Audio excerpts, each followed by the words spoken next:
Sekitar jam 7 pagi, Farah itu sudah berada di ruang sempro di lantai 2 kampus ilmu hukum. Dia sedang duduk sendiri di sana, belum ada siapa-siapa di ruangan itu karena dosen pengujinya ya belum sampai gitu ya, belum ada di sana. Dan setengah jam kemudian, tepatnya di jam setengah 8 pagi, tiba-tiba Raihan udah datang di sana. Dia sempat melihat ke dalam ruangan sidang dari jendela dan ternyata dia melihat ada Farah di sana sedang duduk sendiri.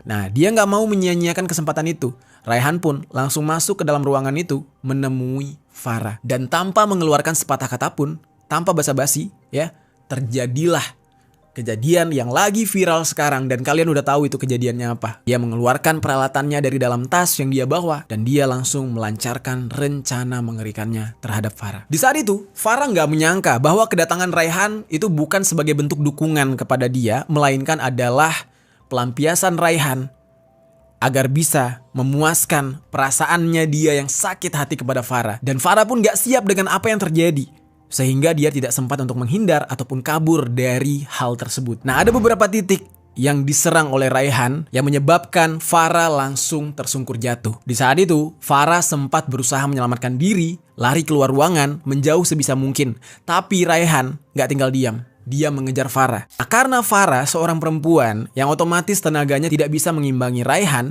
ditambah karena ya peralatan yang dibawa oleh Raihan berhasil mengenai tubuh Farah, akhirnya Farah nggak kuat untuk bisa menyelamatkan diri. Dia terjatuh ke lantai dengan posisi terlentang dan Farah berusaha menahan alat-alat yang digunakan oleh Raihan dengan kedua tangannya. Situasi di videonya itu mencekam banget.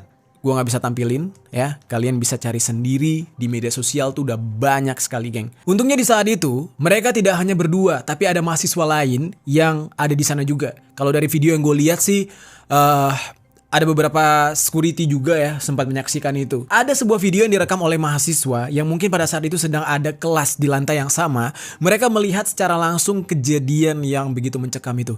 Nah, di dalam video tersebut terlihat Farah ya sudah terkapar di lantai dengan Raihan yang berlutut, udah kayak adegan film yang mana terlihat mereka itu kayak sedang membicarakan sesuatu gitu. Ya mungkin Raihannya yang berbicara kepada Farah, tapi nggak diketahui pasti apa yang dikatakan oleh Raihan. Di dalam video itu juga terlihat kalau ada beberapa mahasiswa lain yang sebenarnya udah melihat apa yang dilakukan oleh Raihan, tapi mereka nggak berani mendekat ke sana karena takut malah akan menjadi sasaran berikutnya. Dan itu adalah hal yang sangat wajar geng, namanya juga panik gitu kan. Apalagi di saat itu ya Raihan masih dengan alat-alat eksekusinya yang berbahaya. Mahasiswa-mahasiswa lainnya terlihat putar balik. Sementara mahasiswa yang ada di dalam kelas berinisiatif untuk menutup pintu kelas mereka karena mereka takut Raihan bakal masuk ke dalam kelas.